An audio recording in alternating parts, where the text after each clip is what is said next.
All right, sign of the times. People are truly on edge in the wake of last weekend's two mass shootings. Joining us to talk more about this is forensic psychiatrist and author Carole Lieberman. Thank you for joining us. I have one of your books right here. We talked on Sunday about this issue.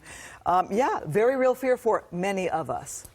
Yes, I think nothing says how on edge and fearful our country really is better than what happened in Times Square. Because, you know, as a New Yorker, I know that everybody knows we have backfires from motorcycles, from trucks, from buses. Those kinds of noises happen all the time. So for New Yorkers, and there were some tourists too, of course, but for these people to just suddenly try to storm into theaters and storm into restaurants because they were so scared, that says a lot. So, sort of, how do people cope right now?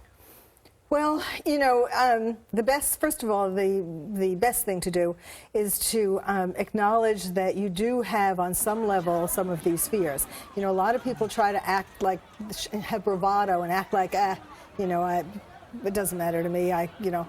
But, and of course, we should keep going to all these places. We shouldn't just stay home and under the covers in our bed. But, you know, we need to do what we need to do is, and I talk about this in regard to 9/11 type terrorism, and this kind of terrorism too.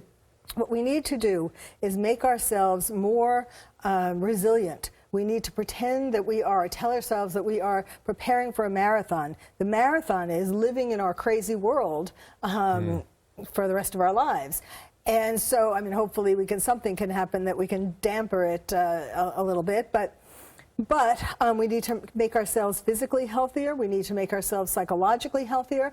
That may mean going to a doctor, getting professional help. That may mean, certainly it means every day doing things, the things that you've heard about, you know, for years to decrease your stress. Well, you have to start doing them because stress, like, you know, these panics, cause physical problems as well as psychological problems. Well, you and I were talking about your book, and it's about talking to children about the sign of the times and the fears. And you say, I'll hold it up here. Lions and tigers and terrorists, oh my. Yeah, and you say one thing in the book here is to talk about it, and you even show emojis to have kids point out, how are you feeling, which of these emojis. So talking about it's important. Yes, the most, you know, kids are going to be seeing this, hearing this on television and so on. The most important thing parents need to do is not lie. Okay. Not to say there was no shooter. I mean, you know, there weren't in Anaheim and New York for these panic situations, but there were shooters, and you can't lie and say, no, this didn't happen, or no, there isn't anybody out there. You need to talk about it according to the age of the child and the psychological maturity, but you need to you can talk about it by saying, for example, these people are like the bullies in the playground at school.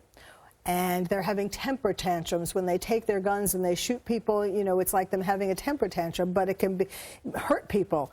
Then you can talk about, for some kids, you can talk about how these people are troubled and angry, and they're taking out their problems on everybody else. And of course, you need to find, I mean, this is a good way to talk to kids about how to find more constructive ways to express their anger.